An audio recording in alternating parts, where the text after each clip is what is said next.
Es hat mich eigentlich schon immer interessiert, weil ich komme aus einer Familie, in der Niederdeutsch gesprochen wird. Das war die Muttersprache meiner Mutter und das hat sie auch immer mit ihren Eltern und mit meinen Großeltern gesprochen. Ich selber kann es nicht sprechen, aber ich kann es lesen und ich habe auch ein Praktikum am Institut für Niederdeutsche Sprache gemacht. Und das hat mir ganz gut gefallen und außerdem war ich nach der Schule ein Jahr in Spanien, in Barcelona. Und da habe ich dann auch schon ein bisschen Katalanisch gelernt und ja, so ist es dann praktisch weitergegangen mit den Sprachen. Für den Bachelor habe ich mich entschieden, als ich davon gehört habe, dass der bald kommt sozusagen. Und zwar im letzten Jahr oder vor 2 Semestern praktisch gab es einen Irisch-Anfängerkurs und danach gab es auch einen Walisischkurs und dazu gehören einen über Sprachenrechte und Sprachenpolitiken.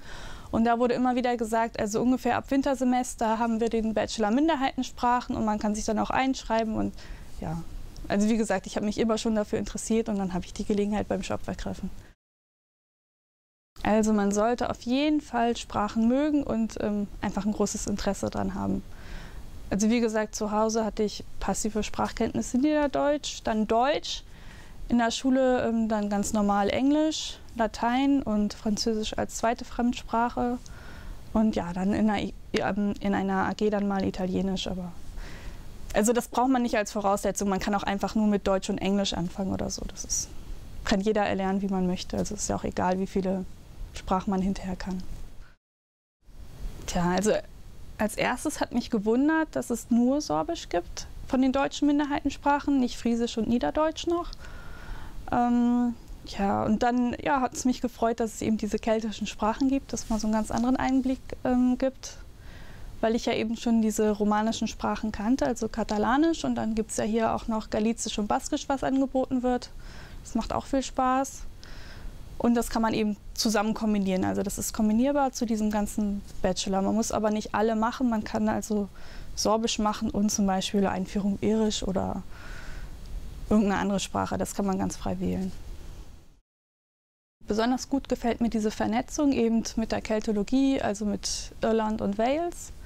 Und dann eben mit den romanischen Sprachen und auch diesen Verbindungen untereinander. Also man wird dann informiert, wenn es mal so andere Informationen gibt.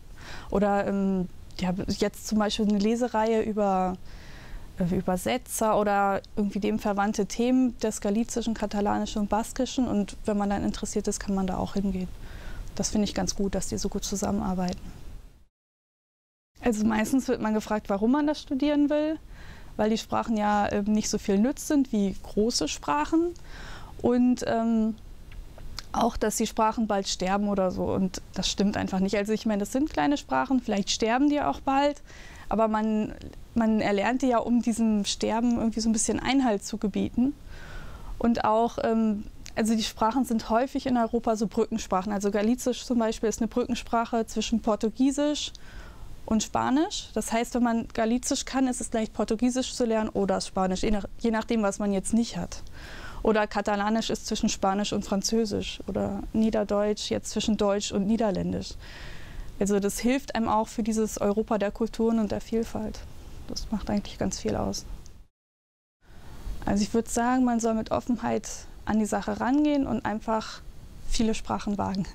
Einfach den Mut haben und sich trauen. Also ich weiß es nicht genau, ich muss ja sehen, wo ich eine Arbeit finde. Aber ich würde gern entweder im wissenschaftlichen Bereich was machen oder im politischen Bereich oder ansonsten übersetzen oder unterrichten, je nachdem, was sich anbietet. Da muss man, glaube ich, auch flexibel sein. Also ich weiß ja jetzt nicht, für welche Kombination ich was finde. Also Europa wäre natürlich am schönsten, in der Europäischen Union irgendwas oder hier in Deutschland, aber das muss man erst mal sehen, was sich anbietet.